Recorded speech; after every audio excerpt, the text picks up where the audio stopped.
हाम्रो देश पनि टेक्नोलोजीको सेक्टरमा बिस्तारै आफ्नो एबिलिटी इन्क्रिज गर्दै गइरहेको छ। यसको ज्वलन्त उदाहरण केही वर्ष पहिला हामी विद्युतको बिल पे गर्न विद्युत कार्यालयसम्मै धाउनु पर्थ्यो भने अहिले हामी घरमै बसेर विद्युतको बिल पे गरिरहेका छौँ। त्यस्तै अहिले एउटा नयाँ इनोभेसन गरेको छ नेपालमा, जुन हो तपाईँले यो चाडपर्वको बेला एकदमै भिडभाड हुने एरिया भनेको बस पार्क, मान्छे काठमाडौँदेखि धनगढी, पोखरा, महेन्द्रनगर अथवा नेपालगञ्ज आफ्नो डेस्टिनेसनसम्म जानको लागि बस पार्क नै जानुपर्ने बाध्यता थियो। अबदेखि त्यो बाध्यताको अन्त्य भएको छ साथीहरू, सही सुन्नुभयो। आज यस भिडियोमा हामी घरमै बसेर कसरी बसको टिकट अनलाइनबाट बुकिङ गर्न सकिन्छ यसको बारेमा सिक्नेछौँ। मैले यो प्रोसेस पीसीबाट सिकाउँदैछु। तपाईँसँग पीसी छैन, तपाईँ मोबाइल युजर हो भने साइडमा मोबाइलको स्क्रिन पनि सेयर गरिदिएको छु। त्यो मोबाइलको स्क्रिनमा गरेको प्रक्रिया अनुसार तपाईँले मोबाइलमा एप्लाई गर्नुभयो भने अभियसली त्यो तपाईँले आफ्नो टिकटलाई बुकिङ गर्न सक्नुहुन्छ। त्यसको लागि तपाईँले गुगल क्रोम ओपन गर्नुपर्ने हुन्छ। मोबाइलमा चाहिँ गुगल क्रोम ओपन गरिसकेपछि माथि रहेको थ्री डटमा क्लिक गरेर डेस्कटप साइटलाई एनेबल गर्नु होला। अनि सर्च बारमा बस सेवा भनेर सर्च गर्नु होला। अनि सेकेन्डमा bussewa.com free online bus ticket booking service in Nepal भन्ने वेबसाइट रहेको छ, यसमा क्लिक गर्नु होला। अल्सो मैले यो लिङ्क डिस्क्रिप्सन बक्समा राखिदिएको छु, हजुरहरूले त्यहाँबाट डाइरेक्ट चेकआउट पनि गर्न सक्नुहुन्छ। यो लिङ्क ओपन गरिसकेपछि यहाँ तपाईँले अब टप डेस्टिनेसन इन नेपाल भनेको छ, यो एकचोटि स्टडी गरिहाल्नु होला। मैले स्टडी गरिसकेको छु कहाँ कहाँसम्म चाहिँ जाँदो रहेछ भनेर। भन्ने साइडमा एउटा लिभिङ फर्म भन्ने देख्नुहुन्छ, मोबाइलमा पनि लिभिङ फर्म भन्ने देखिन्छ।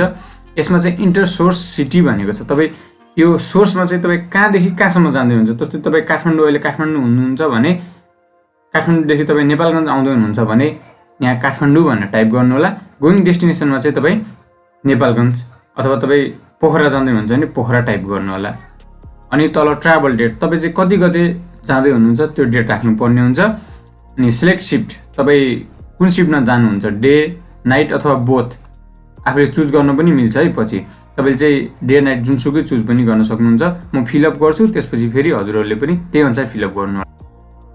ट्राभल डेटमा फिलअप गर्दाखेरि चाहिँ यहाँ क्यालेन्डरको साइन देख्नुहुन्छ, यसमा क्लिक गर्नु होला।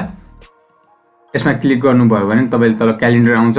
त्यो क्यालेन्डरको अनुसार त कति गते जाँदै हुन्छ। ल म मानौँ इक्जाम्पलको लागि म 22 गते जान चाहन्छु भने 22मा क्लिक गर्नु होला।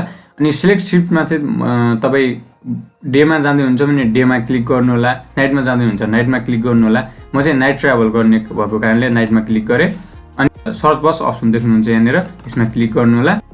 अब यसमा चाहिँ तपाईँले काठमाडौँदेखि नेपालगञ्ज आउने बसहरू देख्नुहुन्छ। जस्तै तपाईँ सगरमाथामा गर्न चाहनुहुन्छ भने सगरमाथामा क्लिक गर्नु होला। यसमा क्लिक गरिसकेपछि अब यहाँ एभाइलेबल सिट हेर्नुहोस् त कतिवटा। अरू यहीँ एउटा एभाइलेबल चाहिँ निलो कलरको छ, सिलेक्टेड पेलो कलरको सिलेक्टेड भइसकेका, बुक भइसकेका चाहिँ यस्तो कलरको देखाएको छ। अब तपाईँले कतिजना जान चाहनुहुन्छ त्यसमा चाहिँ दुईवटा सिट, एउटा हो भने A8मा क्लिक गर्नु होला, यो एभाइलेबल सिटमा क्लिक गर्नु होला। दुईवटा जाँदै हुनुहुन्छ भने दुईवटामा क्लिक गर्नु होला। जस्तै म एक सिङ्गल हो भने मैले A8मा क्लिक गरेँ। A8मा क्लिक गरिसकेपछि Kathmandu Nepalgunj seat A8 amount 1885 भनेको छ। अब यहाँ कन्टिन्यू बुकिङ भन्ने अप्सन देख्नुहुन्छ, यसमा क्लिक गर्नु होला। अब यसमा चाहिँ प्यासेन्जर डिटेल राख्नुपर्ने हुन्छ साथीहरू। नेम अफ प्यासेन्जरको आफ्नो नाम राख्नु होला। जस्तै म आफ्नो नाम राख्छु। इमेल एड्रेस राख्नु होला आफ्नो। अनि मोबाइल नम्बर, आफ्नो मोबाइल नम्बर पनि राख्नु होला। बोर्डिङ पोइन्ट, तपाईँ कहाँदेखि चढ्दै हुनुहुन्छ यसको लागि यसमा क्लिक गर्नु होला। गङ्गोबु बसपाबाट चढ्दै हुन्छ या कलङ्कीबाट, म गङ्गोबुबाट चढ्छु, गङ्गोबुमा नै क्लिक गरेँ। त्यसपछि तपाईँले पेमेन्ट मेथड सिलेक्ट गर्नुपर्ने, कहाँबाट पेमेन्ट गर्न चाहनुहुन्छ त्यसको त्यो अप्सनमा क्लिक गर्नु होला। म ई-सेवाबाट गर्न चाहन्छु भने ई-सेवामा क्लिक गरेँ। ई-सेवामा क्लिक गरिसकेपछि प्रोसिड टु कन्फर्मेसन भनेको छ, यसमा क्लिक गर्नु होला है। Please confirm your date and click on proceed to payment भनेको छ। अब तपाईँले एकचोटि फेरि आफ्नो डेट कन्फर्म गर्नु होला। मैले 22 गते राखेको छु, तपाईँ एकचोटि फेरि हेरिहाल्नु होला कतै रङ त भएको छैन भनेर। सगरमाथा एयरबस रहेको छ।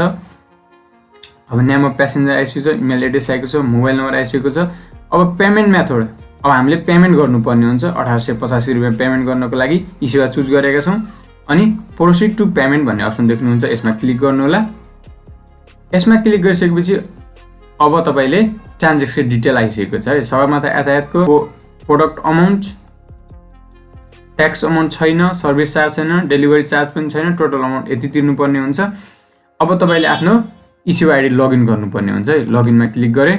सरी है साथीहरू, sorry your request failed, you don't have enough balance to continue this transaction भनेको छ। किनकि मसँग 1885 रुपियाँ मेरो इस्युमा थिएन, त्यही भएर ट्रान्जेक्सन हुन सकेन, त्यही भएर सरी भनेको।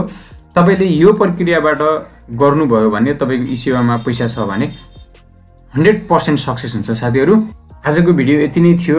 हजुरहरूलाई मन परेमा तल रहेको लाइक बटनलाई प्रेस गरिदिनु होला, कमेन्ट गर्न नबिर्सिनु होला। यदि हजुरहरू हाम्रो च्यानलमा नयाँ हुनुहुन्छ भने प्लिज एउटा सब्सक्राइब गरिदिनु होला। तपाईँको एउटा सब्सक्राइब भनेको मेरो मोटिभेसन हो। Thank you for watching.